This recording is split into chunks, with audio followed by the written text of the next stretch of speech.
Good afternoon students, welcome to the class. आज का हमारा टॉपिक है लॉ ऑफ डेफिनेट प्रोपोर्शन। ये लॉ क्या है इसको समझेंगे आज के इस वीडियो में। तो चलिए आइए स्टार्ट करते हैं। सबसे पहले समझते हैं व्हाट इज केमिकल कंपाउंड, क्योंकि ये जो लॉ है केमिकल कंपाउंड से रिलेटेड है। अब केमिकल कंपाउंड को समझने के लिए हम समझते हैं what is an element. Element वो सब्सटेंस है जिसमें एक तरह के एटम्स हमें देखने को मिलते हैं। फॉर एग्जाम्पल, अगर एक आयरन का बार है तो वो एक तरह के आयरन के एटम्स को जोड़ जोड़ के बना हुआ है। उसी तरह अगर एक एल्यूमिनियम की फॉइल है तो एक तरह के एटम्स हैं जो कि जुड़ जुड़ के पूरी एल्यूमिनियम की फॉइल को बनाते हैं। तो उसको हम एलिमेंट बोलते हैं जिसमें हमें सेम काइंड ऑफ एटम्स देखने को मिलते हैं। Then what is chemical compound? Chemical compound में जो बनता है वो different elements when combined together, तब हमें केमिकल कंपाउंड देखने को मिलता है। फॉर एग्जांपल वाटर, वाटर में हाइड्रोजन और ऑक्सीजन ये दो अलग अलग एलिमेंट्स हैं, ये जुड़ के वाटर बनाते हैं। सिमिलरली अगर बात करें कार्बन डाइऑक्साइड की, इसमें हमें दो अलग अलग एलिमेंट्स देखने को मिलते हैं, एक कार्बन दूसरा ऑक्सीजन। जब ये कंबाइन होते हैं तो कार्बन डाइऑक्साइड कंपाउंड बनता है। तो केमिकल कंपाउंड एक ऐसा सब्सटेंस है जिसमें अलग डिफरेंट एलिमेंट्स कंबाइंड होते हैं और एक कंपाउंड बनता है। आई होप ये आपको क्लियर हुआ होगा। अब आगे बढ़ते हैं, लॉ ऑफ डेफिनेट प्रोपोर्शन को समझते हैं। It was found that mass always remains conserved in any chemical reaction. कोई भी केमिकल रिएक्शन में जो रिएक्टेंट्स होते हैं उनका जो टोटल मास होता है, उन के रिएक्शन के बाद जो प्रोडक्ट बनता है और जो प्रोडक्ट का मास होता है वो सेम होता है, कंजर्व्ड रहता है। यानी कि the mass of the reactants is same as the mass of the product formed. तो ये बोलता है द मास रिमेन्स कंजर्व्ड। और a given chemical compound contains the same elements which are exactly in the same proportion by mass. दूसरी चीज ये है कि कोई भी केमिकल कंपाउंड जो बनता है और जो एलिमेंट्स जुड़ के उस केमिकल कंपाउंड को बनाते हैं वो एलिमेंट्स एक फिक्स्ड प्रोपोर्शन में कंबाइन होते हैं। ऐसा नहीं कि पहले एक एलिमेंट के एक एटम कंबाइन हो गया और दूसरे केस में उसके ही दो एलिमेंट्स कंबाइन हो गए और सेम ही कंपाउंड बन रहा है। ऐसा नहीं है। कोई भी केमिकल कंपाउंड तभी बनता है जब उसके जो कॉन्स्टिट्यूएंट एलिमेंट्स हैं, जिन एलिमेंट से वो बना वो फिक्स्ड प्रोपोर्शन में कंबाइन होते हैं। ये लॉ प्रपोज किया था जोसेफ प्राउस ने इन 1797 में। और ये जो प्रोपोर्शन है, it does not depend on the size and the source from which it is obtained. ये जो फिक्स प्रोपोर्शन है ये किसी चीज पे डिपेंड नहीं करती कि अगर साइज बड़ा छोटा है तो इसकी प्रोपोर्शन चेंज हो जाएगी, या अलग सोर्स से ऑब्टेन किया है तब इसकी प्रोपोर्शन चेंज हो जाएगी। Does not depend on the size and the source from which it is obtained. अब इसको और अच्छे से समझने के लिए हम एग्जांपल्स देखते हैं। पहला एग्जांपल मैं लेता हूं वाटर का, कि वाटर कंपाउंड किस तरीके से बनता है।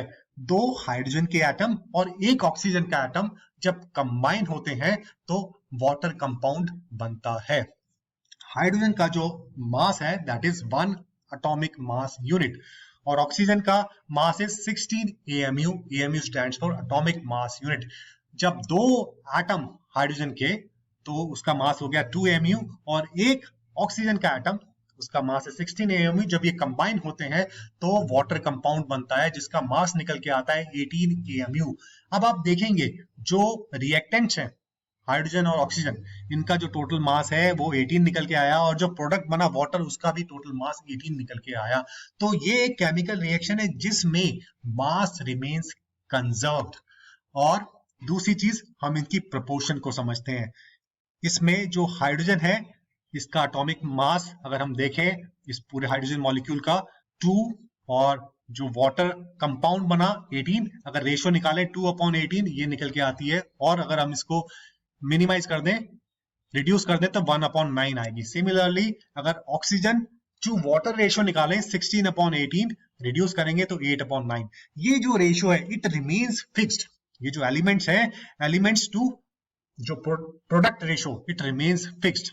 जैसे hydrogen to water ratio 1/9, oxygen to water ratio 8/9, ये हमेशा फिक्स्ड रहती है। Whether the water sample is coming from a drop of water glass filled with water या किसी नदी के पानी से हमें वो सैंपल लिया हो, ये जो कॉम्पोजिशन है, ये जो प्रपोर्शन है, ये फिक्स्ड रहती है। यही लॉ प्रपोज किया था जोसेफ प्राउस्ट ने। अब एक दूसरा एग्जांपल और समझते हैं, हमारी अंडरस्टैंडिंग और क्लियर हो जाएगी। दूसरा एग्जांपल हम लेते हैं कार्बन डाइऑक्साइड का।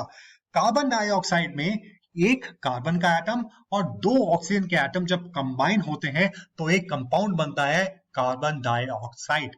अब देखते हैं law of conservation of mass को समझते हैं। कार्बन का मास इज 12 AMU और दो ऑक्सीजन का जो मास आएगा, एक का 16 AMU तो दो ऑक्सीजन का हो जाएगा 2 × 16 32। जब कार्बन डाइऑक्साइड कंपाउंड बना, इसका मास निकल के आया 44। अब आप देखेंगे जो mass, total mass of the reactants, that is carbon and oxygen, is equal to mass of the product। दोनों केस में लेफ्ट हैंड साइड और राइट हैंड साइड हमें 44 AMU देखने को मिलता है। तो इसमें the mass remains conserved in a chemical reaction। अब हम बात करते हैं इसके कॉन्स्टिट्यूएंट्स क्या फिक्स प्रोपोर्शन में है या नहीं है, उसको भी समझ लेते हैं। कार्बन का 12 है, carbon to carbon dioxide ratio निकल के आई 12/44, यानी कि रिड्यूस करेंगे 3/11। Oxygen to carbon dioxide ratio निकल के आई 32/44 या 8/11। और ये जो रेशियो है कॉन्स्टिट्यूएंट टू प्रोडक्ट रेशियो, यानी कि carbon to carbon dioxide ratio या oxygen to carbon dioxide ratio, it remains fixed in any case whether the carbon dioxide is obtained from by burning fuel, और जब हम carbon dioxide Excel करते हैं, oxygen को लेते हैं, कार्बन डाइऑक्साइड एक्सेल करते हैं, अगर वो वाला सैंपल लें और दूसरा सैंपल अगर किसी फ्यूल को हम बर्न कर रहे हैं उधर से लें, तो दोनों सैंपल के केस में हमें ये रेशियो कांस्टेंट देखने को मिलेगी, कार्बन टू कार्बन डाइऑक्साइड वाली ratio, oxygen to carbon dioxide वाली रेशियो। तो यही जोसेफ प्राउस्ट ने बोला था, यही लॉ ऑफ डेफिनेट प्रोपोर्शन कहता है कि किसी भी केमिकल कंपाउंड में मास हमेशा कंजर्व रहता है और दूसरा जो उसके एलिमेंट्स हैं, जो उसके कॉन्स्टिट्यूएंट्स हैं, वो फिक्स्ड रेशियो में कंबाइन होते हैं। ऐसा नहीं है कि पहले केस में दो एटम आ गए और कार्बन डाइऑक्साइड बना लिया, दूसरे केस में एक एटम आ गया और दो ऑक्सीजन के एटम आ गए कार्बन डाइऑक्साइड, ऐसा नहीं है।